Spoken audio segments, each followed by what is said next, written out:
thank you all so much for joining us today. We're excited to have you all.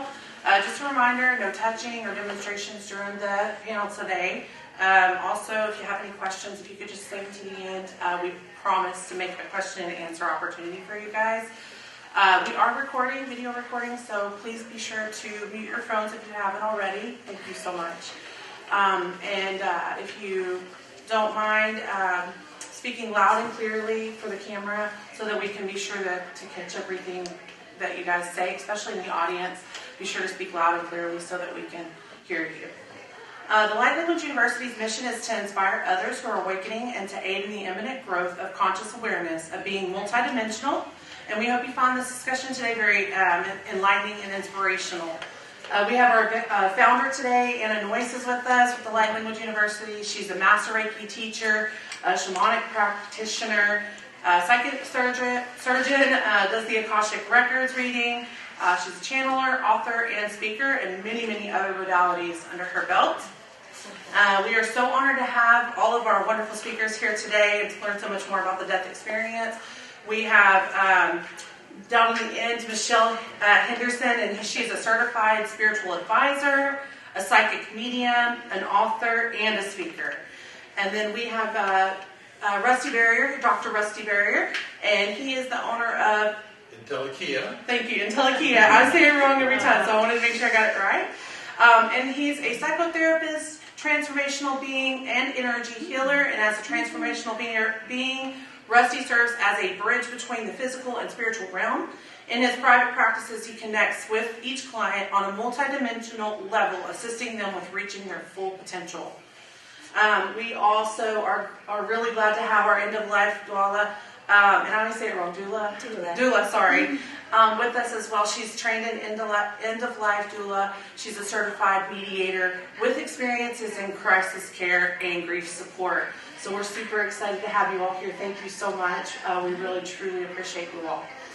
We're talking about a really fascinating topic today, which is the death experience and what do we know about the death experience, right? Which to me is super fascinating. It's a little unusual, sometimes uncomfortable for us to all talk about, but it's going to be really enlightening today. We hope you all leave with a new perspective and a little more piece of where we go after we die and what that experience looks like.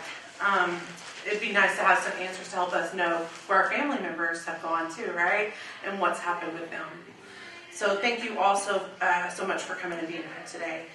We also want to remind you guys that this is also put together a bunch of questions. So it's a question and answer discussion for us. And we're going to help you guys understand more about the transition from moving from the physical body into that spiritual body. So that transition before, during, and after death. I'm going to go ahead and start with the first question today. I'm going to start on the end for the first question. I'm going to let you guys kind of all answer this one, unless you're not comfortable, right? So I'm going to start with Michelle down on the end. I'll pick on her first. When did you first make the aware of this shift into making the transition back into spirit? And if you have any kind of experience that you can share about that, I would love to hear it. Actually, it started when I was a teenager. I was just fascinated with it, and there were movies coming out about near-death experiences, and I wanted to watch everything, and that's what really caught me. And then whenever I started hearing voices, and it was spirit trying to communicate with me, I'm going crazy. And so I spoke with another medium, and she said, "You're not going crazy. That's actually somebody who has deceased has crossed over." And I thought, oh, how cool is that? And so just feeling the energy. And I think also most of all is having a loved one pass over and just seeing the difference of somebody who is near death and then afterwards. And you could just feel the energy when they leave their body. So I would say basically when I was a teenager, I was really interested. That's when you made that yes, that like, connection. Woo, yeah. Yes, absolutely. Awesome. How about you, Rusty? For me, basically, it was very young. I grew up out on a farm in the middle of nowhere. So I understood that there was a death process all along. But there was also, for me, when it was a family member, I never felt that sense of loss. It's like, for me, there was never a break that happened with people. I knew their bodies were gone, but I didn't really understand it until I was probably about 20 or 21. And I was going through a rebirthing experience where everyone else just kind of went back to the womb, came out, did with that. I'm suddenly standing out in the void. And I hear a voice that says, "Are you willing to go back again?" And I said yes, and felt this straight down to the planet. And at that point, I now knew, okay, we're still here. We never go away. That is so cool. What an awesome experience. So you just like, that would be... Well, we won't mention the word I said right after I did that. That's great. How about you, Anna? Yeah, so me, I was knitting one day in my living room and actually astral projected into different variants of different consciousness. So we talk about this in my language, the individual, the group, the collective, and the oneness. And so I was able to merge just energetically into that. And I had this experience, and I've had it all my life, it's just merging into different things. So I can merge into the animals, people, whatever, I become that. And it's not that I'm in my body anymore. I actually am in that, wherever I am. In the water, I could be the water. My consciousness goes there. So for me, that was normal. And learning that death is the same way. So it's kind of interesting. I love that story. I've read that story in your book. It's a really awesome story. How about Julie? For me, I feel like I maybe came at it from a different direction. I did a lot of work in crisis care in different places all over the world, and I was around death, more traumatic deaths, in emergency situations or crisis situations. And so I wanted to be a person who gave support and comfort to those at the end of their life. And so I started my work as an end-of-life doula, providing that support at the end of life. At that point, I was around a lot of people having a more natural, peaceful death and just being with people as they transition over, no matter where in the world it happens, no matter their cultural background. There's just that thing that happens, and it just gives, that gives me personal comfort, but just connecting to that transition is a really sacred thing, I think, no matter what your background is, and it really brought me into this work in a deeper way. So that brings me to the next question. I think you'd be great to start this one off. So how can you tell when it's a person's time to move on to the next world? Can you share a story with that? I know that we have a story that we always talk about where there's a cat that visited a nursing home, right? And the cat lived in the nursing home and would come and visit this patient over and over and over, and then several days later they would pass. And then they started realizing that was a pattern, right? So that happened a lot. So do you have a similar, how do you know? Well, for us, there are, of course, physical things we look for as people get closer to the end. And then very, very often people have those lucid moments where they are connecting with loved ones on the other side, or they're connecting with something. They're connecting with something else, and the fear seems to leave them.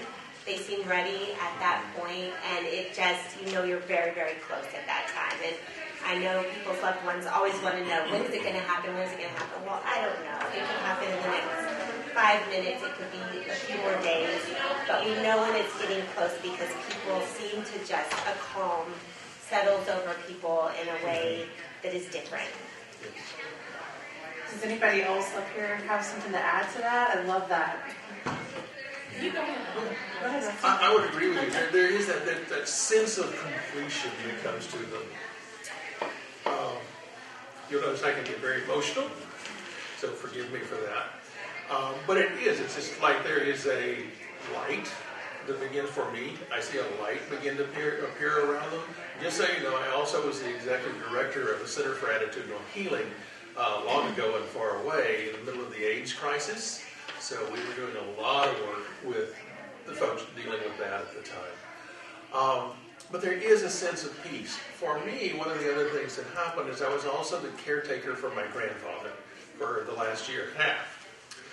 And he came one day, he was already bedridden, he was in his last weeks or so, and he called me and said, "Son, come here, can you see them?" I'm going, See what? And he said, can you see the Polaroid snapshots of life's other side? And I said, no, I can't. Tell me. He said, oh, it's beautiful. It's beautiful. He said, what I'm seeing is I see this beautiful mountain meadow with a huge lake. And there's a river running to the lake, but it's not water, it's diamonds. They're just sparkling. Lots of other things like that. And as you said, he was lucid. He did not know anything really prior to this. The last 3 days, he can tell you what time of day it was, what day it was, everything that was going on around him, clearly. Any level of, he didn't really have dementia, but memory loss that was there was gone, completely gone. And that would say, to me, that's it. Is that you see those markers, you feel those markers. It's like a flicker. Like they're back and forth, maybe? A little bit? Not really. I wouldn't say a flicker for me. For me, it's almost as if they're connected back to light. So it's brighter than it ever was for me. With my mother-in-law, who just passed away last May, it was interesting. Tricia had a reading. And, I've always worked with folks. I know how to open the portal for them to go home. This is not a big deal. At least not for me. And the medium came and didn't know me at all. She's from California. And she said, oh, Florence wants me to tell Rusty that she really appreciated him doing what he did. And Tricia goes, what was that? She says, well, she saw him standing over her, opening a portal, and it was a very easy transition to hand her from one to the other. So it's a very easy thing to do. We just have to get past our own fears of what's over there. And folks, what's over there? This is a wonderful place. Over there is wide open, beautiful. You can do or be. You're not restricted. How about you? Did you have a similar? Oh, well, I was going to explain just recently, my stepfather and his mom passed away like a week one another. And whenever I looked at them, you could just see that there was not as much energy as when my stepdad was healthy. And I could actually see I don't know how to explain it. It was almost like it was a fuzzy picture when I would look at my stepdad. It was like he was leaving his body, but he wasn't quite gone. And so he was half there and half not there. And so I don't know, it was almost like it was not disfigured, but, like I said, it was just a different, it wasn't him purely there. He was about to leave. And so was the dog. And it was very interesting that I saw that in both of them. But like you said, it's a beautiful process. It really is, yes. I love to hear that. I know a lot of times it's a really hard topic and uncomfortable for some people, and to hear someone with a different perspective that has this beautiful experience, it just kind of opens your eyes up to realize it's not as scary as we all might think. So I've heard of, and I'll start with you again, Michelle, just going back this direction, but I've heard other teachers talk about like an exit point or like a checkout date. What does that mean, and how does that work? Do you? It was very, very interesting because I actually went to a psychic medium in my 20s, and she said, you know what, you will have 3 exit points in your lifetime. And I went, what does that mean? And she said, this will give you the opportunity, if you're ready to go back home, that will give you the opportunity to do so. And my goodness, she was right. I mean, so far, I've had a really difficult, a bad car wreck. I was really ill, so I could have exited at any time. But what that means to me, especially looking at near-death experiences, a lot of people who leave, there are sometimes questions, are you ready to come? Are you ready to come home? And a lot of times they're not, because they want to be with their families. They want to go back and learn some more here on earth. So that's when they can come back. But they had an opportunity to exit. Interesting. I love that. How about you, Rusty? I would say we do have sort of pre-programmed exit points that we can choose to leave or not. Unlike you got yours from a medium, mine came from my numerologist, and she said, you got this, this, this. Now, it wasn't an exact date and time, but it was a general range. I've made it past a couple of those so far. I don't think she said the next one shows up till about 103. So, You're here for a while. I'm here. Yay. I'd really like to go. But, so yes, we do have those points. And interestingly enough, they are a point of choice, though, as you said. Yes. That if you are ready, you can say yes. If you're not, you might be able to say no. You really can, but there's going to be some consequences. I heard a Hindu guru once, Swami Rama, made the statement that sometimes you can put a comma where there was initially a period. And that's really what it amounts to. I love that. It's a good picture. Like it really solidifies your story. Like it makes sense. How about Anna, Julie, do either of you have anything to add to that? I don't feel like I have much to add. Maybe having to do with the choice, though, I do feel like a lot of times people, when they are already at the end of life, so slightly different, they do choose when to go. I was just working with a family whose young child had a terminal illness, and they were trying to spend time together as a large family before she passed.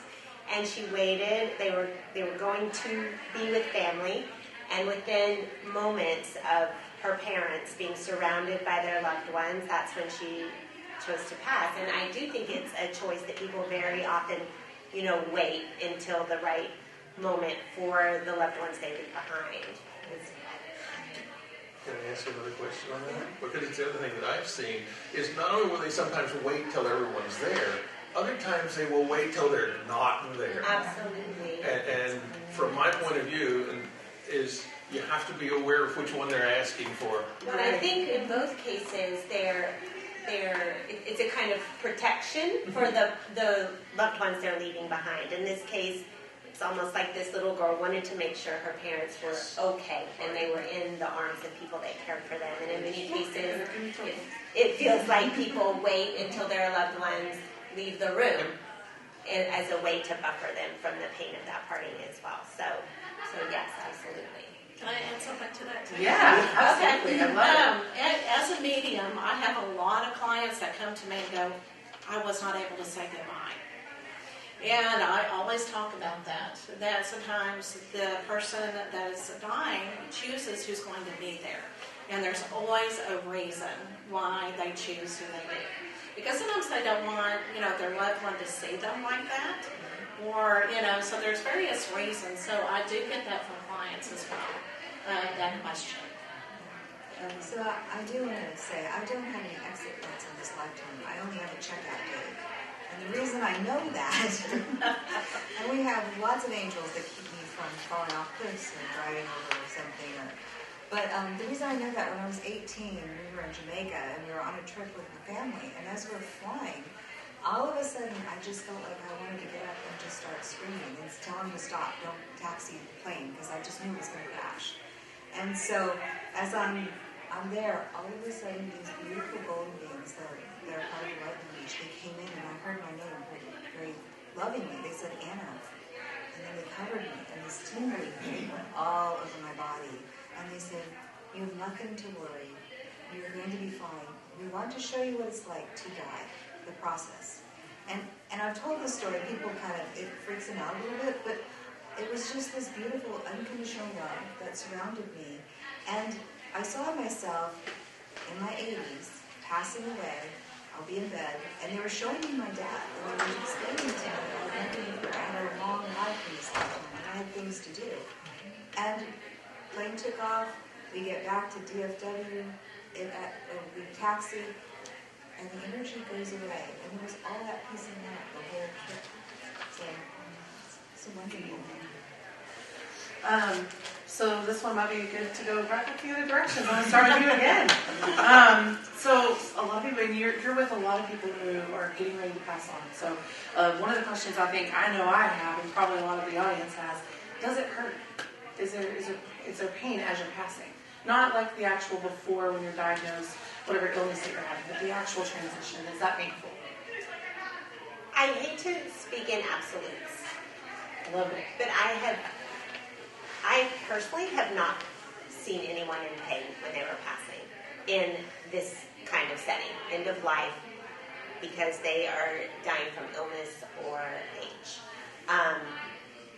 No, I haven't seen that. You see peace, you see calm. It is true that in many settings, in a hospice setting and something like that, they may be medicated. And so it's a little hard to tell the difference if, but I have never been witness to anyone passing in pain in that moment. It's generally a very peaceful, calm transition that happens. And then from the, I know you guys do more in the spiritual, like on the other side of that thing, so who has something to add to this? Well, and I think also when you're looking at death too, and what I've experienced because I'm also a death walker and I'm also a spirit walker, so I walk among the spirits. And what I notice is when somebody does go into transition, I can go out of my body and be there with them on that other, in the spirit, and work with them. But it's interesting because sometimes people don't even know that they died. It happens so quickly and it's so natural for us. We don't even realize, even if it's trauma, we get thrown out. I get thrown in my body all the time, but if you're in a car accident, people get thrown out of their body and they're kind of like, and I'm trying to say too many words at once, but there's a television show where they talk about ghosts and they record them. And it was cute because one day I'm channel surfing. I don't know if you all do that, but I channel surf sometimes. And I saw this and they were talking about, they played the recorder and they had it on there, like a static noise. And there were two guys and they were talking to each other and they said, "Are we dead?" And the other guy says, "I don't know. Are we dead? I think we're dead. I don't know." And you could hear it on the static. And I was like, that is so true. Because how many people, when you meet them on the other side, they're not ready. They didn't even realize they moved because it just happens. So. How about you guys? Either one of you have anything you want to add to that one? No, go ahead. Don't look at you. Okay. Yeah, I think the pain, my experience has been the pain is all getting to that moment. And it's the physical, the body letting go, the ego. And ladies and gentlemen, let me be very clear. The only thing in your life that knows fear is your ego. Your soul, your spirit has never left home to begin with. It is there and here simultaneously. And all it is it's like stepping through a door. How often do you hurt yourself walking through a portal? You usually don't. Unless you're like me and you hit the wall. Oh, no. Okay. As he looks at me. Whenever I talk to clients, a lot of them ask me, my loved one died violently or quickly, and I just want to make sure that they are not in pain. And Spirit just kind of hugs me, and I always say they are not in pain. They're actually better than you are. They don't feel anything. They're happy. They're surreal. They're home. And they can come and visit you anytime. So you can always ask them, but no, they are no longer in pain. Even if it's a very violent death. They might have learned something from their experiences, but they are, I keep wanting to say, in heaven. In a magical place. Bliss. Bliss, yes. Unconditional love, right? Yes. And I will say too, just bringing up the violent death, I sort of clarified that I was talking about just terminal illnesses and age. However, I'm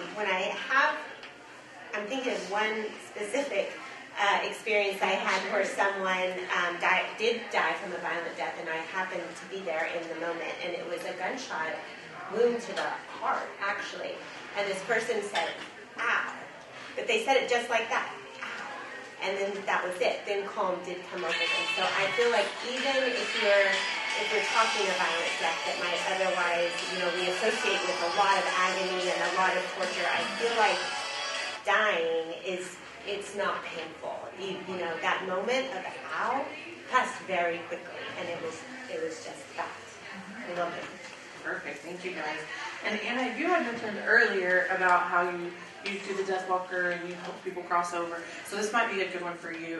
Is there a silver cord that like keeps you attached to your body? I know for people talking about a silver cord. There is. It really does kind of keep us back into our body and keep us connected. And when that disintegrates, then that's when we can go through the mind. So we're kind of, I think of it as an anchor.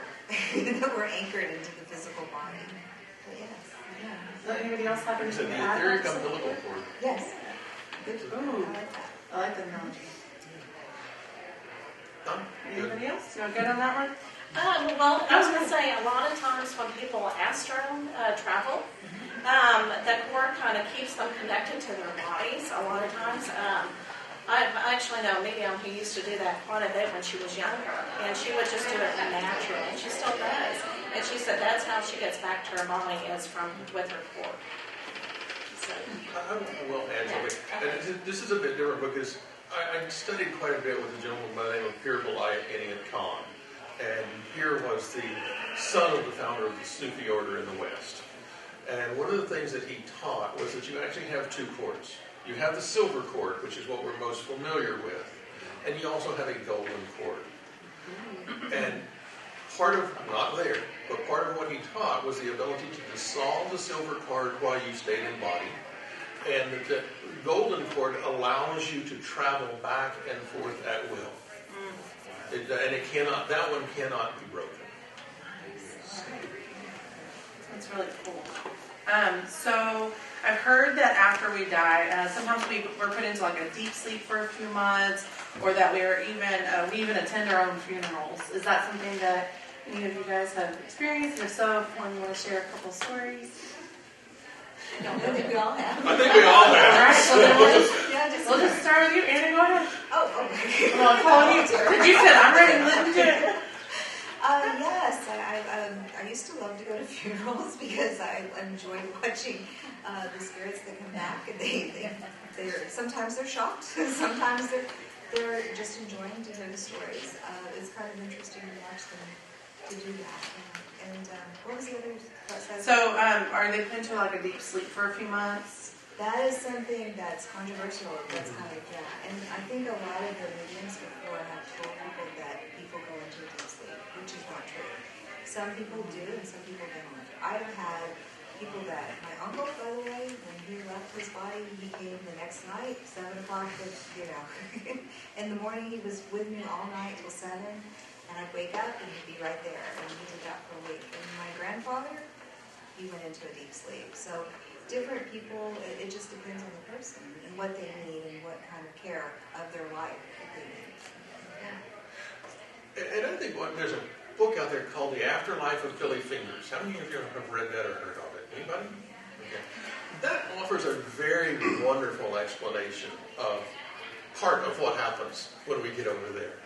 All right. So if you haven't read it, I highly recommend you look at that book. The deep sleep part, I agree with you. Some do, some don't. I'm pretty sure my grandmother is still asleep 30 years later, but Granddad was there the next day. So, other things happened with my dad. When my dad passed, I was with him in the hospital room. My wife was at our farm down in South Texas, and it was where he grew up. And I called her to tell her he had passed, and I couldn't get a hold of her. And finally she called back, 14 phone calls later. And she said, I'm sorry, I don't know what happened, but all of a sudden I was sitting here, and your dad just came in and walked into my body and went and walked the property. And he wanted, one more time, to clearly see where he loved and lived his life. So that happens. They come back. Now, was he at his funeral? Yeah, I have a hunch he was hanging out there too. But I didn't happen to notice him at that moment. So. Awesome. Julie or Michelle? I'm sure Michelle was being a medium. Yeah. Oh, okay. Well, so I'm kind of connecting it. But yeah, so I don't know if they actually sleep, but what I'm being told is sometimes they transition over to heaven, and sometimes that takes time. But many times they stay with their loved ones, even before the funeral, and stay until even after that, because they can be at 2 or 3 places at once. I mean, you don't have to be at one place being a spirit. But the one thing that they always tell me is celebrate my life, celebrate my legacy. Funerals are for the living. And they know that we need that grieving process, but they want us to celebrate their life and live on and be happy. And even if they were a difficult person, which a lot of, they know when they cross over, they know they were difficult, because everybody is on a different journey. And so always the message is, please think of it as a learning lesson. That was my personality on earth. I had earthly issues. I no longer have them anymore. And I want you to continue on your own spiritual journey. So is it safe to say the only sad people at the funeral are the ones who are Yes. still alive? Yes. Well, and we all have to, being human, we all have to go through that grieving process. Even as a medium, I go through that grieving process. So it's just a way that we all do, go through it. Or being human, right? Yes. Yes. How about you, Julie? Did you have anything to add? I didn't think I Okay, they really covered a lot.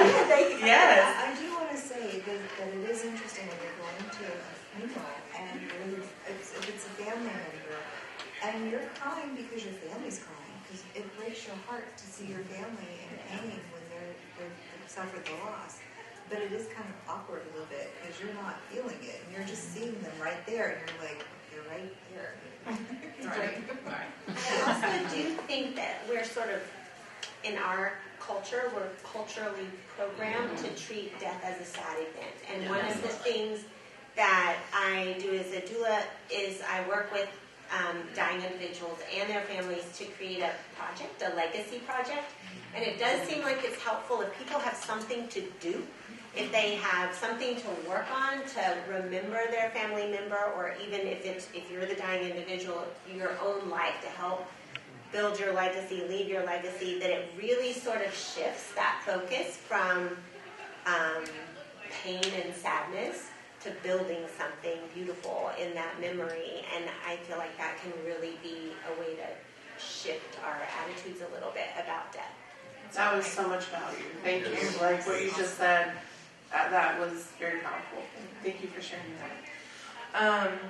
So maybe someone wants to take this one. What exactly happens? And I know Rusty kind of touched on it a little bit. What exactly happens to us after we go, after we separate from our body? Where we go? I know you said diamonds, right? That was yes. Like what else, right? There's so much. Oh, Anna, you may be as better at that than I am, but it's very similar to those of you who've done astral projection. This physical form just filters away. And I do want to touch on it because you brought this up too, Ann. Right? Julie, sorry. Julie, a lot of our problems, and I'm going to use the word problems, are cultural. We live in a very black and white culture. You're either dead or you're alive. You either go to heaven or you go to hell. And none of those are actually real at all. They just are not. We go back into a space of unified consciousness is how I would define it. All right? Yes, it's blissful. Yes, it's unconditional love. Yes, you can call that heaven. All right?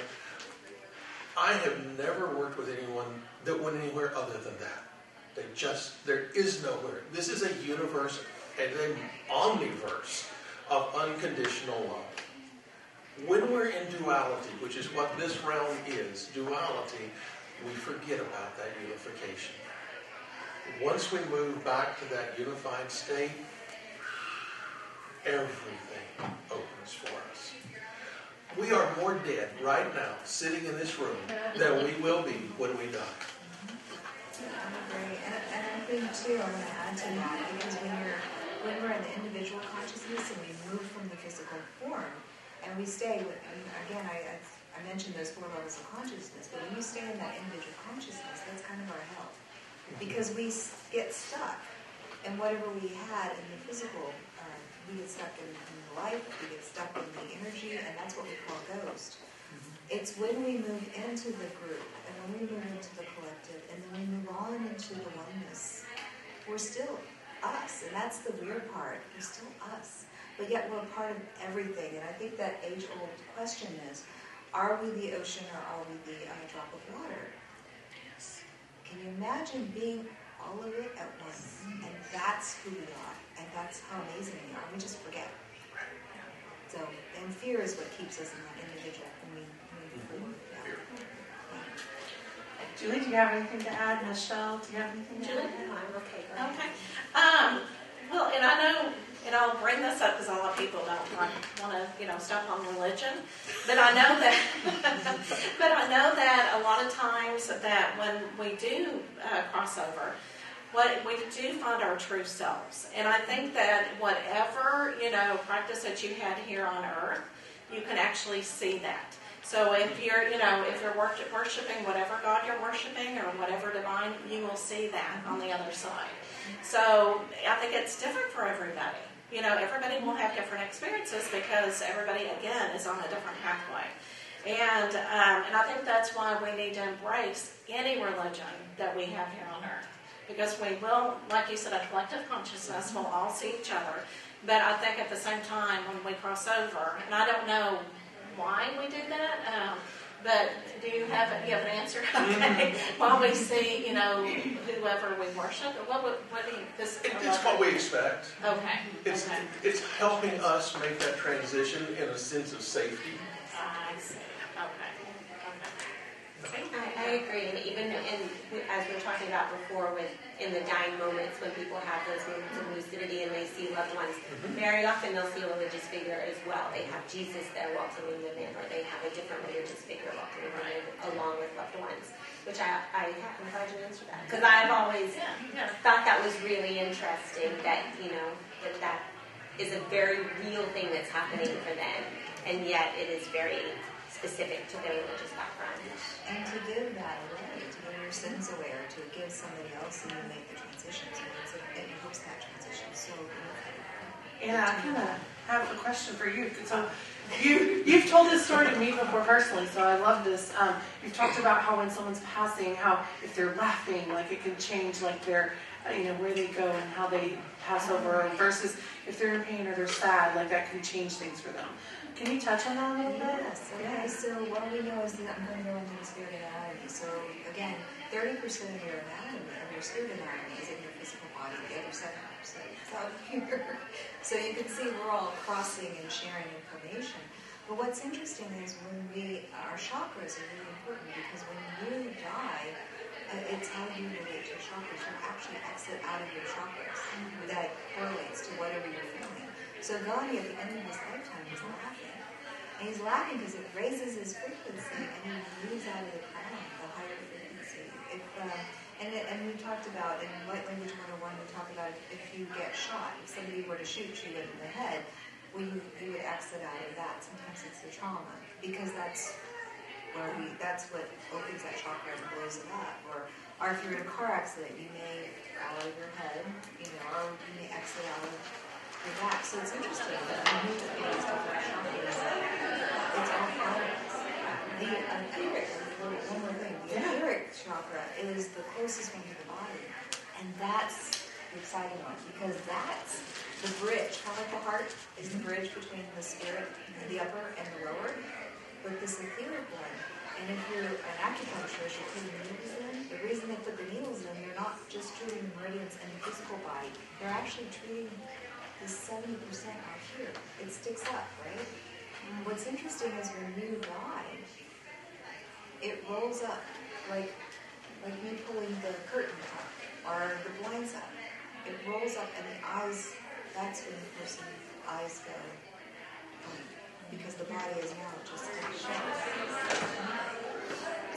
spirit anatomy is so important. We don't even realize. We learned so much about that in 101. Light Language 101 is one of our classes that we teach, and that's one of the things that Anna really dives into, and her instructors really dive into, is the spirit anatomy. So if you're interested in learning more about that, it's part of Light Language 101's course. So Did any of you guys have anything to add to that? I know it was like a little directed at Anna because I knew she could answer it. Fascinating. I'm going to write down that course. You should come and take it. It's a beautiful course. Anything she teaches is an absolute delightful course. I couldn't. No, Changed you my don't. life. So let's see. You can be a great one for this, Julie. But what is it like to go? Like people talk about going into the light. Like, what is that? Like, what does that look like? Do you hear people talk about it? Have they had near-death experiences? They come back and told you. See, I feel like that's really probably a better answer over here. It's Yeah. a little outside my realm because once my people go to the light, they keep going. Yeah. They don't come back and report to me. You have a very valid point. So how about you guys? Maybe Michelle even, because I know you're able to see that. Yeah. And I'm all going to tell you my mother's experience. Okay, she had a visitation dream from her mother. And she actually drew it. And she said when my mom crossed over, she had all of these people welcoming her to heaven. And she said they didn't have any faces because I think that was not what was important. It was my grandmother that needed to show up. Y'all are shaking your head like this. And so and it's just in awe because my mother tends to be very critical, but that made her a believer. And I actually saw a medium draw a similar picture, and I went, oh my gosh, very similar.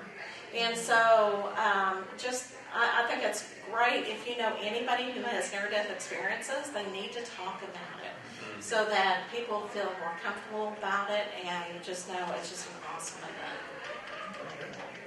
I do want to go dark in this. Yeah, I'm ready. I love to go dark and light. And that's part of being a spirit walker is that sometimes I have to go into the dark realms because that's where we're going. The dark does exist. It does. And what we teach in Light Language University is what my father taught. And he used to sit down in a pen and he'd draw, or squat down, and he'd draw in the sand across the highest vibration that we are. And what you guys are made out of it is unconditional love, which means to love without exception. And he would write it at the top, and the lowest is fear, and he'd write it at the bottom. And then the cross represents the heart line. So every emotion that we have or everything that we feel, below that heart line is where we go. And remember we talked about going to laughing with the above is the same way. So if you condemn yourself and you say you're going to go to hell or you think you've done something and guess what? You're going to match because the universe is not just heaven and hell. It actually is a multiverse of billions, trillions, it goes beyond limitations that the human mind can even conceive. So we actually match, and everything's about matching in the universe, and part of our spirit anatomy is to match those frequencies. And I think that's the hardest part with spirit walking because sometimes when people leave their body, you're going into this lower realm, and I have to deep dive with them, and then we work getting them back into the light. So not everybody goes into the light, and they get stuck, and that's convincing them. And of course, it's a choice. So sometimes you can't. Sometimes they don't. For a while. They do.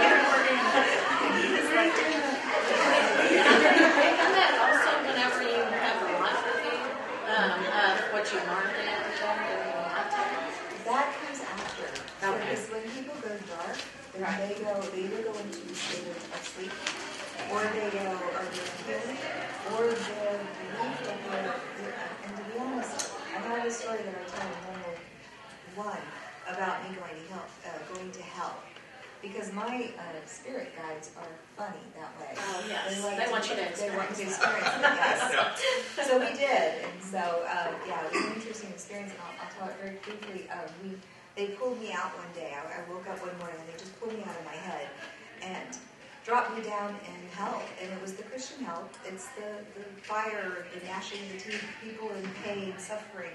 And I'm standing there like this. And the jokesters, you've heard of ice cubes in hell? Well, they put ice cubes in each of my hands like this. So I'm standing there going, what are we doing? And I have these ice cubes. And I noticed that they started to melt. And I noticed that I was feeling pain and suffering. And I was feeling the people around me. This is that impact that we all have. And so I'm suffering, they're suffering, I'm in deep pain. And I have this cat. that she's hilarious. She's a bug folk. She's a bug folk. So she chases the bug, this guy around, and when she touches it, she'll go like this, and then she starts doing this. It makes me laugh. And I started laughing. Remember we talked about laughing? And I started laughing. It raised my frequency. All of a sudden, the ice cubes start to freeze. And what happens when they started to freeze, I noticed that I wasn't feeling what was around me. I wasn't contributing to what was around me. But now I was in my power. I was holding my energy. And I'm not in sympathy. Because sympathy will take you with that. It's a match. But compassion will be different. That's that high frequency. And I have a drawing of these guides, and so these beautiful beings, they're golden beings, and they look down at me, because I'm in between, and they go, good. And they pull me back and stick me back in my body. So we teach a lot about raising frequency, how bringing your energy back. We did an exercise yesterday that was fun, bringing your energy back, and holding space for others as they make those choices.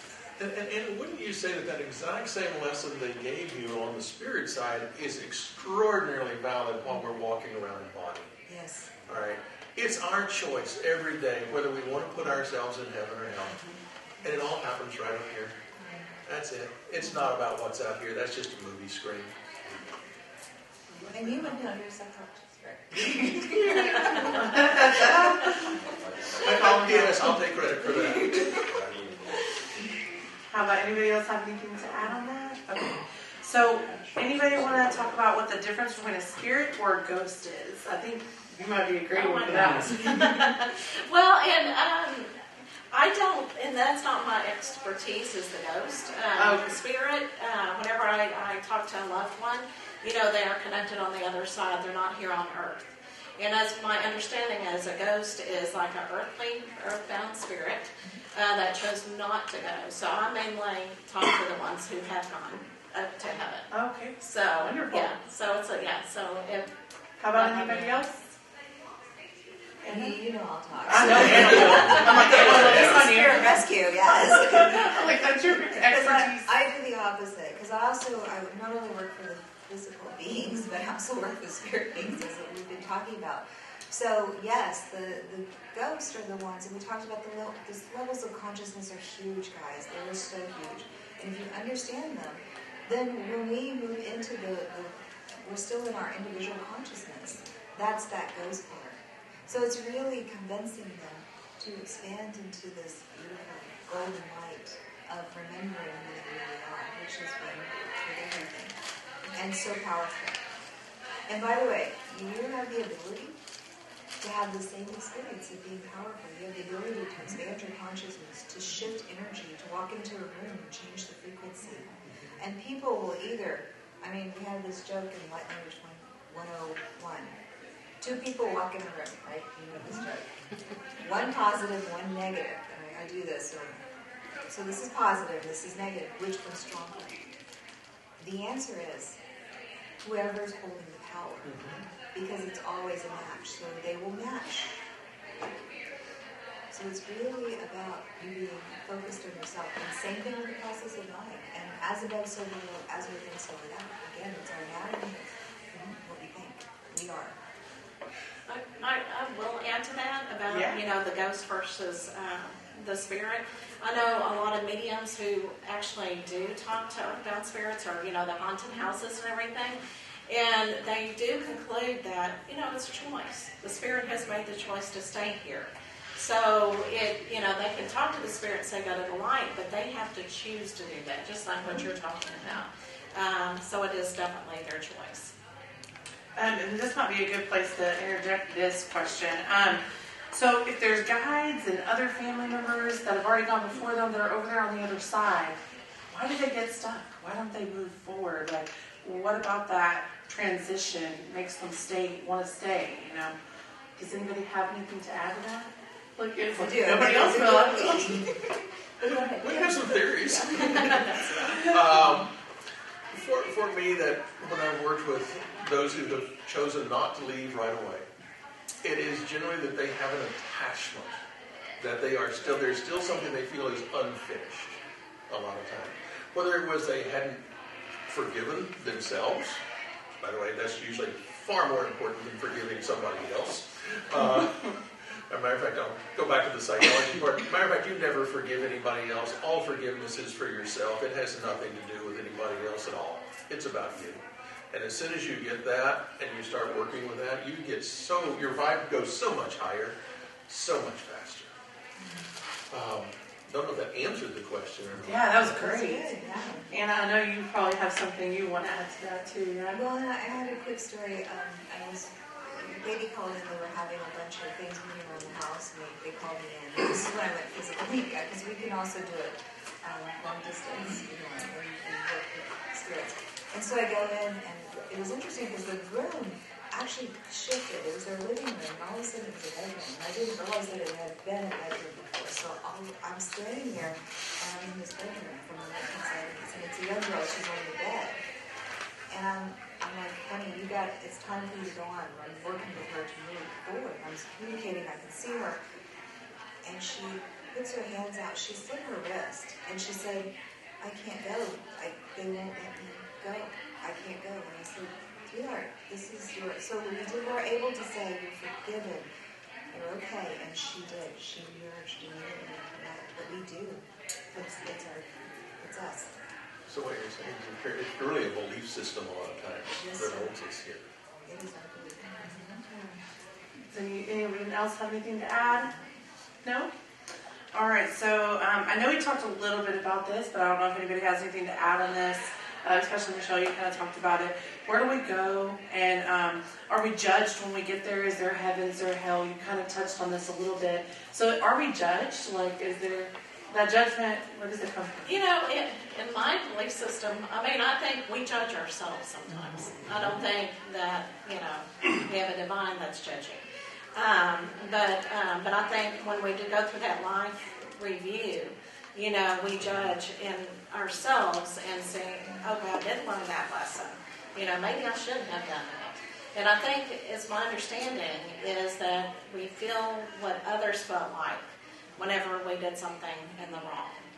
And sometimes you don't even know you did something in the wrong and you still feel it that way. So, so I feel like we judge ourselves. I don't think we're judged. And I know that in society that is spoken about quite a bit, that you will be judged. But in my belief, no, I don't believe that.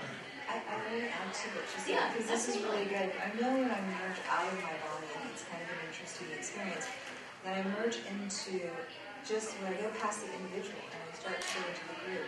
Those experiences that we had, it's the impact within us. It's just a reflection of who we are in this physical body. Because, going back to what you said, we merge into that consciousness. And all of a sudden, we know what everybody's feeling or thinking at that moment when we move into that process. Yeah. So it's an interesting feeling. And you feel the pain. Or you realize you said something that hurt somebody. And you feel that pain, and it's yours. And you kind of go through the whole life with you as that, because you see everything. And then as you move into the collective, you see more of your life as what you've done. And then the oneness and how everything is put back together in unconditional love. So, You know all when you get there. You get more information than you get here. So can you tell me a little more about that? Like, what is that? Like, I think we only know so much so that we can learn our own lessons. If we knew everything, our past lives, everything that we've learned, everything about heaven, what are we going to learn? So there's a reason why we don't know everything. When we cross over, that's when we get to know everything. You're going, oh, this is awesome. I should have done that earlier. And then, of course, I know about aliens. We'll get to see, what aliens look like. I know all about that. All the would have been so easy, right? Exactly. That's my perspective. So, yeah. One of the, and I heard this, and it's actually our guest who wasn't here today. I watched the show that she was on, and one of the other people on it that had a near-death experience gave this beautiful, for me, description of what happens in the life review. And she had died, she was going through her life review, and she was seeing all the that kind of happened in life, and what she believed she was being judged for. And she said, and then all of a sudden, these glasses were put in front of me by God. And when I put them on, it all changed. He showed me what really mattered in the life for you. And this for me is very, very true. What mattered was all those little things that we did that made other people's lives better in that moment. Okay? Whether it's smiling at the clerk at the grocery store, whether it's helping someone who needs a helping hand. For an example, from my own book, I was driving along in Denver. I saw this gentleman in his electric wheelchair who was stuck in a hole. I just stopped. It took me 5 seconds to push him out of that hole. He looked at me and said, "I've been here half an hour. No one would stop." Little things. This world is upside down and backwards. It really is for the way things actually are supposed to work. What we think is so huge is nothing. What we think is insignificant is huger than you can imagine. It's the little things that make us higher. It's not the big things. That's beautiful. That speaks a lot. I think it's very powerful. Thank you for sharing that. And when you walk into a room and you raise the frequency of yourself, and you're helping other people raise their frequency, and they're walking out, and there you smile at somebody, and they smile. It's so contagious. We're just so connected. We just forget how amazing we are. It's these multidimensional beings. It's that easy to raise the frequency, just to smile in the room. Someone smiles, and then they smile at the next person. And it ripples, right? It's beautiful. So I know we touched on this a little bit. I don't know if you guys have anything else to add, but the other side. Some people say it looks exactly like ours. Is that true? Is that true that it looks exactly like ours? Depends on what you're looking for. It really does. For me, and I know Anna has her own versions of this, but for me, when I pop over there, and this happened when my wife and I went through a class with her. And she said, "Okay, project yourself into the future." Well, both Tricia and I went, whoom, into absolute, complete, and total darkness. Nothingness. But we were extremely comfortable. And for me, that's where I will go through all the other realms. Boom, boom, boom. Oneness is nothingness. No light, no nothing, no awareness. There is no subject, object, reference. Meaning there's no me, no you, there's only one. There's only one consciousness. Yes, as an individual, you are still that same tonal frequency that you've always been. But you don't see separation. It's only one. And I've had the same experience they've had, except I was in pure light. And yet it's the same exact experience of knowing everything and being a part of one. And just being... It's hard to explain. It's just everything. It's that drop of water in the ocean, in the whole ocean, and it's just fabulous. And with one single thought, you have instant knowledge, or you can create something. So it just depends what you actually, what frequency. That's beautiful. So is there anything that you guys would like to touch on, Julie, if there's anything you have to add too? But if you have anything to add or share, we're pretty much at the end of the questions. And then once we finish any topics that you guys want to talk about, I'll turn it over to questions for the audience. I just want to add that I feel like a lot of people are interested in coming to something like this because of a fear that we hold about death. And the more you can be around death, talk about death, you just discover that it's not really anything to be afraid of. So if you're someone who has a fear and that's what's bringing you here, maybe you can volunteer to sit with people. There's an organization, No One Dies Alone, which always needs people to sit with individuals as they're passing if they're going to be alone. Just being around death at the moment is really a great way to be there for each other and to lose that fear, I feel like, because it's something that the more you're around it, the more you realize it is not a scary thing. And that's a wonderful way to alleviate your fear.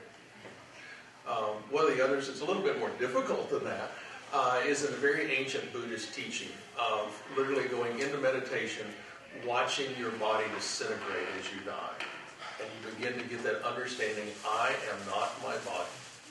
And once you've learned to watch yourself die, and I mean the entire process, watching yourself get thinner, watching your body become emaciated, watching it literally turn into dust, and you're still there. You're still there. Please hear that. Once you get that anchored, what is to fear? I am, we are eternal. We never begin, we never end. We continue on. We're immortal. We're immortal. Yeah, and the same process of astral projection and stepping outside your body and realizing that the body is here, Right. and you're here, and yet you're still you, and that's your body. But that's not you. That's amazing. That's beautiful. Anything else anybody wants to add? No? We're all good?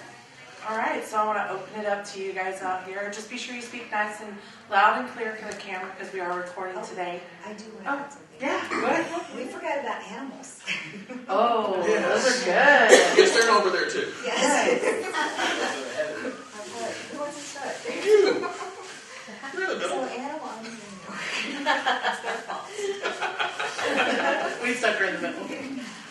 So yes, animals are amazing. I know when my board colleague passed away, we went to put her down because she was actually, she couldn't walk. And so as we were putting her down and we were just holding her, her spirit went through my arm, went through my body, and you could just see her running around the whole room and just so happy, and then light.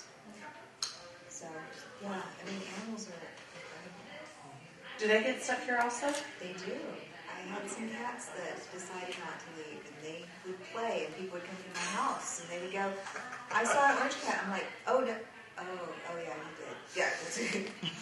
They're not real. They're not here. We have our own Medusa cat. Yes. Yeah, and that's a lot of times for evidential evidence, for mediumship. A lot of times spirit will say, hey, I've got our favorite puppy with me. And they'll describe it. And so when I describe it to the client, they go, oh, yes, that was his favorite puppy. So, yes, so they're definitely with our loved ones. That's awesome. And the reason they stay is because they like to comfort us. That was my next question. Yes. I'm hearing you. Yeah, they don't need to be here. They're not stuck. They're just here for I'm us. like, they stayed here for us there, right? That's awesome. Anything else about animals? All right. So just be sure you speak up for us so that we can hear all the way in the back if you want to speak up if you have questions. Who has a question? Anybody? Yeah, go for it. Was several. And I help people pass and all that. And I speak a lot to the people who have passed. And they're very, very helpful to giving me information. My grandmother particularly, she helps receive on the other side. At any rate, when my mother passed, she was very frightened, very frightened. She was in such terrible fear that they actually showed me what she experienced during her transition. But my grandmother, she's such a she still is. She's here, right here, same thing. She's saying, she told me my mother was in rehab. She's kind of making light of it, but it was actually, when they showed it to me, oh, so beautiful. She was in a room, and it was in the mountains and all that. But as I looked at the room, I saw there was a crib, and it was a baby. And she needed to care for another. She needed to have that nurturing, because that's what helped her. And I didn't talk to her for a long time. She didn't come and talk to me for a long time. And I kept asking Nana about, where is she? She's still in rehab. She'll be fine. And so I wondered if anyone had that experience where a special experience is created for someone to help them leave behind and to acclimatize to who they really are and where they are.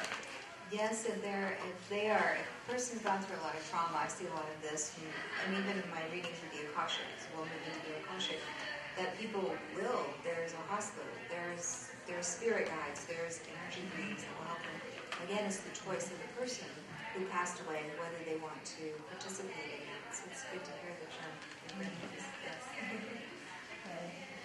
Anyone else have anything to add on that one? No? All right. Did you have a question? You said you wanted one also? I think the trick is about death is to die before you die. And if you do that, you know everything about it. Where, how long you've been here, and everything will be revealed to you about when it's time for you to go home. I've been here for a very long time as a human and experienced everything I was supposed to experience. And it's been an age, and that age is about to end. So there's a new world that's coming here.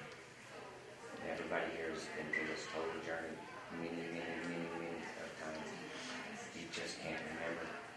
Some of them, like this woman here, is wide awake. This man is wide awake. I was blown wide awake. I can see this man wide aura, and they're telling me it's time for you to come home. Telling me that ashes that you burned in, tell him it's get out of that board and rise. You become that phoenix. You don't ever do it again. You rise. You don't come here anymore. You're the phoenix that needs to rise to come alive. I see the most purest aura around you that I've seen her in my dreams. And I can just tell that I've had these lifetimes with you, and she's a human guide. And if you need help, this woman has any answer that you have. Anything that she has is right there with us. There's some awesome, experienced, professional, just amazing people up here that have been through a lot of different experiences, and it's been great to have all of them share those experiences today. Thank you so much for sharing that. They can help you take your mask off and give you who you are. Yes, they help you remember, right? Yeah. I do want to address that when you talk about dying while you're still alive, that's a phrase we've all heard probably multiple times. That's an ego death. It's not really talking about your physical body dying and you're having a near-death experience. That may be it. That helps. But it's the ego death. It's coming to understand that small part of you that basically lives, as Anna says, below the heart line, that's pretty much its realm, is recognizing that that's not you either. That's not you. You're more than that. If there's one message, now, this moment, connect to your spirit. Live through the eyes of soul. Your world will change like that. It's like the box of crayons they take in, don't you? You get to pick them all up and put them back in, right? I do have to add to that. Yeah. Because the truth is you do it every day. You Yes. just don't realize it. You're always constantly sleeping. You're always constantly connecting to spirit. You're always picking up stuff. It's just how we're conscious. And, I had some good talks in the last couple of months with some near-death experience people that we were talking to. And it's so much fun because they're telling me they've died a physical death and they're telling me they left the shell. And I'm going, me too, because of my astral projection. And I'm going, me too. And all of a sudden we realized, you know what? This is all happening. And you're doing the same thing. It's all happening. So you're just spirit. You just forgot. Because the physical brain. And you have two brains. I don't know if you guys realize that. I'm sorry. I have one more question. How can I walk as death and let people see me? All As a death walker? Oh, as a I don't know if you can call it death walker. You can just call it this. I call them the shiny ones that I know that are around y'all. They're a group of these things you know about that are here. They call themselves the shiny ones. You can call it that number, whatever you want to call it. How can I take this and let people see it? I walked around and people have seen it. I'm making that transition to take this next time. It's very simple. It's about the heart line. Anything about the heart line, gratitude, that, and our teachers teach us. When you open your heart and you step in your power and you open it up, it goes out into your aura and then it affects everyone. It's that simple. And that's how I astral project. I just match whatever I need. If I need to go dark, I'll match dark. If I need to go light, I'll match light. If I need to find someone, I'll match it.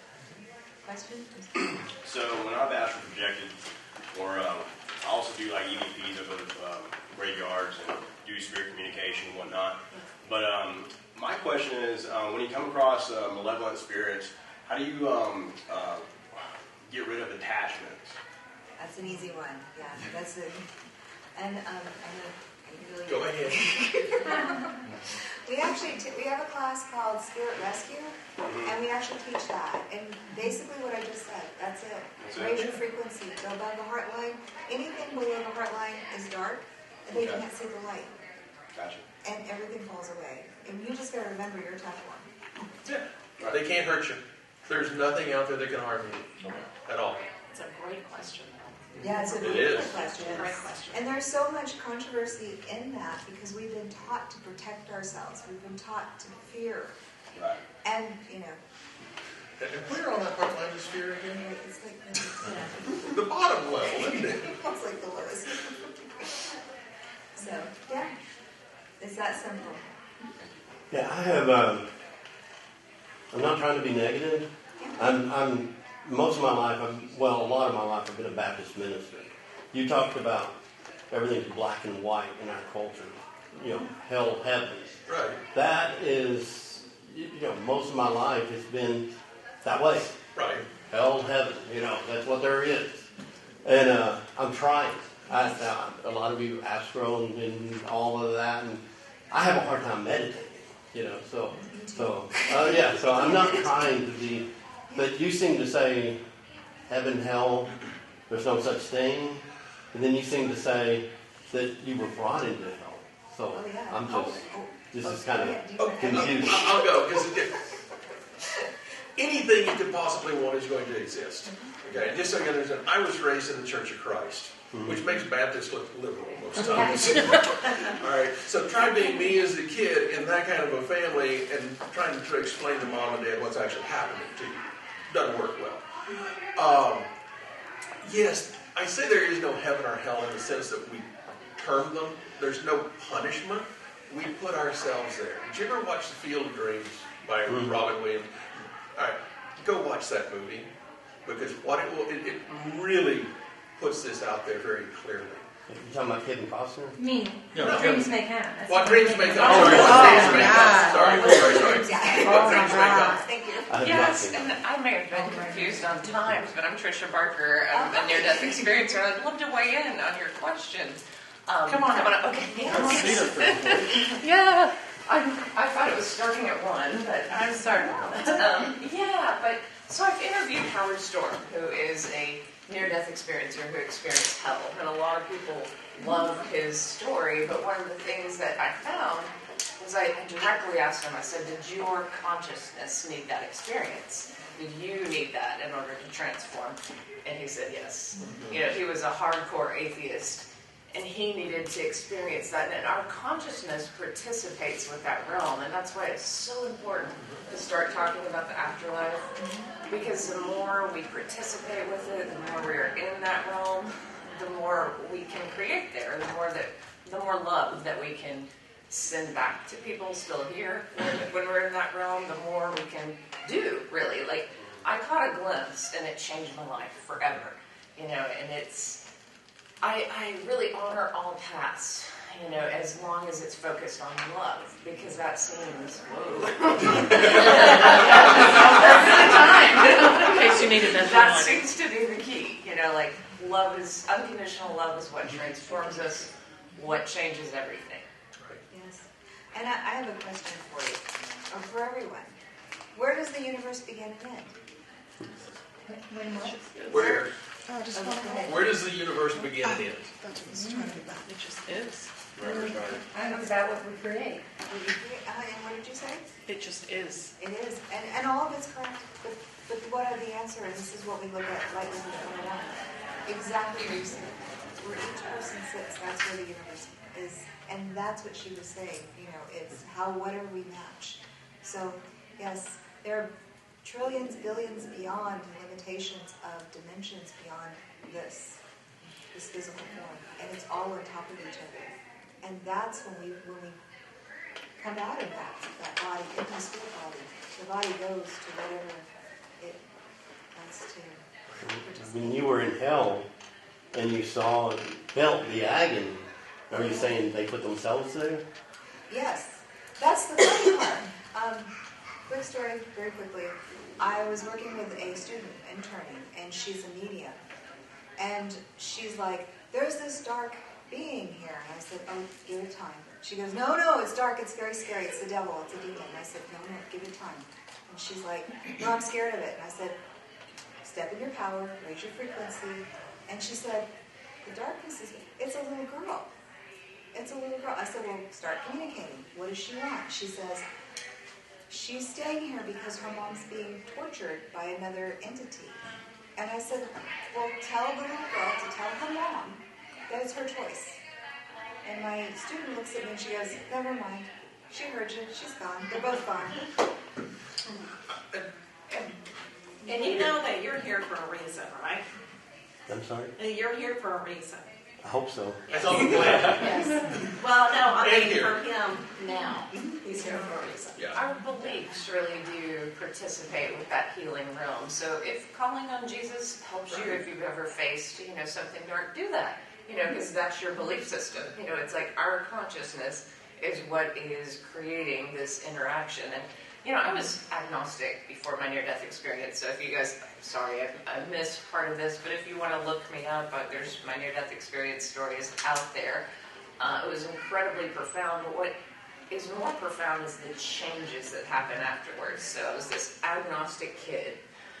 Suddenly I'm seeing spirits. Suddenly, my ancestors are talking to me. Suddenly I'm just like wide open, feeling everyone's energy, stepping onto buses, know so much about them. And I'm like, how do I process this? Having out-of-body experiences, going up to source, like really participating with it. And it was hard to be embodied.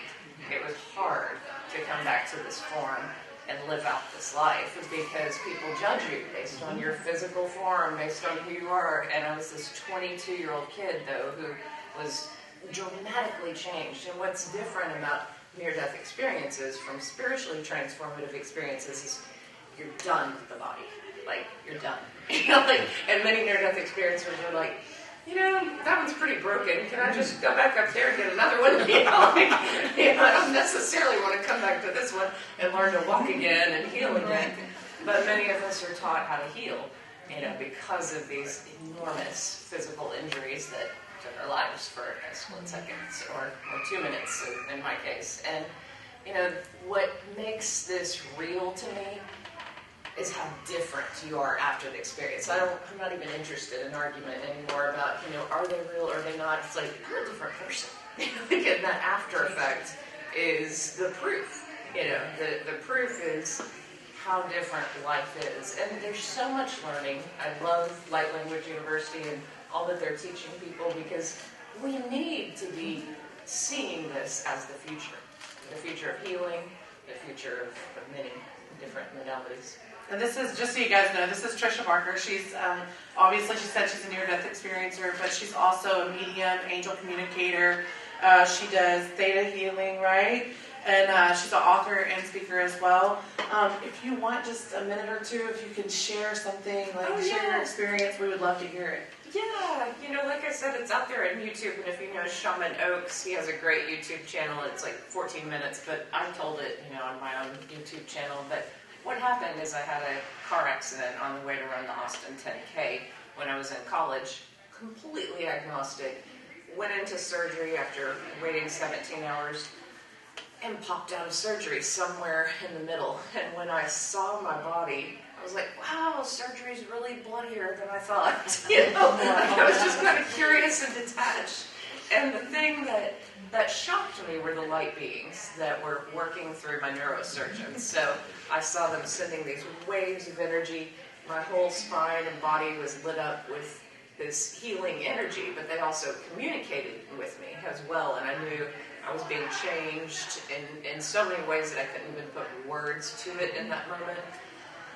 Then the monitor flatlined, and I heard that sound and saw everyone, freak out in the room. And I thought, I don't want to really look at this body anymore. And so I left the hospital, and the first thing that I felt was really just love for all people. We hold all these judgments and bitterness, and this person did this to me. And we are sometimes victims and wronged in certain cases, but there was this wish with this disconnection that everyone just improve. That everyone on their soul journey just be a little better, and I sent them love. And that's what I think we all are at our core, is love. Like we get confused here in this world, but we are love. And the experience was profound, and I saw, loved ones who had passed on that other side who communicated with me. I got messages from the light that one was, love is all that matters and all we take with us. And of course, that seems simple, but when you start looking at, well, is this talk done out of love? Is this teaching, students done out of love? Is whatever it is we do out of love, that's what we take into that light, because it's that vibration that you can take with you. And so anything you have done that is loving is yours forever. And I got that, in that moment. And then I felt people's prayers. People always ask, does prayer work? It's like communication on another level. So sending energy, if it's connected to love and light, you feel it in a different way, but we can send energy, and we can send that. I heard every thought, every word that was prayed about my accident from family members and different people. The most important part, though, was when I started going towards that light of creator, divinity, whatever you want to call it, I was changed. So every part, every abuse in childhood, every thing that I had experienced was just falling away in that love. And I was beginning to feel like, oh, this is the reality. This is the truth. This is so beautiful. I never want to leave this place and go back to that place. And the minute I thought that, I felt stopped, and there was this booming vibrational voice that came through me and said, look down, you've got a mission. And there was all these souls that were covered, and the darkness kind of looked like they were unable to see their own divinity. They were unable to connect to God's love. It didn't look like, they were horrible people. It just looked like they didn't know that they were loved, that they had a divine right to be connected to that source. And that part of my mission was going to be to come back and remind people of that. And first in the teaching field. And so, I didn't come out as a medium or any of that. I just kind of used it in the classroom without people knowing. I might have a message from a student's grandparent and be like, have you thought about going into this career? Just little things to help guide them on their way. But, that moment in the light was so life-changing that everyone, whether you've had a good life or a really painful life, you don't want to come back. Because as good as it gets here, it's so much better there. And the thing that we fear, death, kind of felt like liberation. It kind of felt like this was the joke. Like this was theater. This was just like animating this physical form, and that's my truth, and that's all of our truths. And we go there into this timeless space, and it's amazing. So I was upset about having to come back, but I was given a direct mission, and I served it 25 years in education in various forms, and then God released me from it. And so now I'm in this place of talking more, writing books. I still teach, but I had soul contracts with particular people, particular students who were going to perhaps kill themselves or make a bad choice. And God wanted to use me, and I felt used. And I think that's, people look for soul purpose. It's where you are in this moment, and it's really being as passionate as you can and as full of love as you can, despite this world. Despite it all, because it does transform the people it needs to transform. Thank you so much for that. That's beautiful. Thank you for sharing that. Does anybody have any more? You have a question? I don't have a question. I just want to let Anna know. I had a near-death experience too, and my story's in PMH's big book of near-death experiences, so you can all read it there. Yeah. Cool. Were you a kid when it happened? Oh no, 36. And I died on the operating table too. I had a kidney stone. And didn't want to pass. And so it backed up, I guess, and had an infection, and it went in my blood, and it went into my heart, and then I had a cardiac arrest. So I had the same thing looking down. And I said, This is interesting. They're showing me General Hospital, and I'm in the hospital. Then I said, I don't even watch General Hospital at home. Why not? Would I want to watch it here? So I left too, and went up the tunnel and to the light, and yeah, the whole thing. And you guys were talking about your life review. Let's talk about how fast it happens.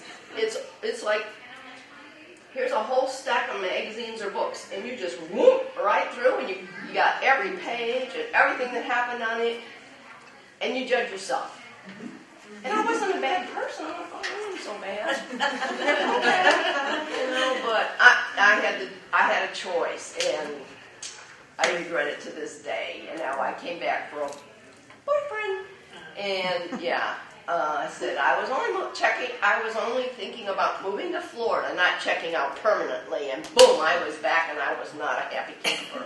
Not a happy camper because he was seeing somebody else on the side, yeah. Then I really had an issue with them, and you don't even want to know what happened then. What happened months later, don't be careful what you wish for, people. I think you said you had something to add. I think when she was talking about the tunnel part, was there something? Oh, and the life review. So what's so interesting, when you have the near-death experience, you're in eternity, or you're in that timeless place for a short amount of time. You can learn a lot in a short Oh, I became amount of all-knowing time. in an instant. But when I talk with people who've transitioned all the way, they sometimes in our time spend a long time in their life review, like really kind of looking, and from a detached way. It's not, the judgment is from self, but it's kind of like, hey, I could have done this instead of this. What would have happened? How would it have changed the world? And really kind of look at, their effect on everyone in deep ways before they come back. There's this sense of, what is my role then they really evaluate it. And Tricia, wouldn't you say that in eternity, there really is no sense of time No. over there? So you think you went through those magazines in an instant? Yeah. It may have been a day. All right. It may have been a year on this side. Yeah. Time is very different. So. It is. And the people over there always tell me, like, when my dad was about to transition, he looked at me and telepathically shot, like, see you soon. And I was like, soon! I'm going to live a while, but... They just turn around and you're there. For us, it's like 20 years. I know. They take a coffee break and we're going, okay, that was 3 decades. So I want to get back to you for just a second. We're about to run out of time. There is a verse, and I'm sorry I can no longer do book, chapter, and verse for you. But it's very clear. Perfect love casts out fear.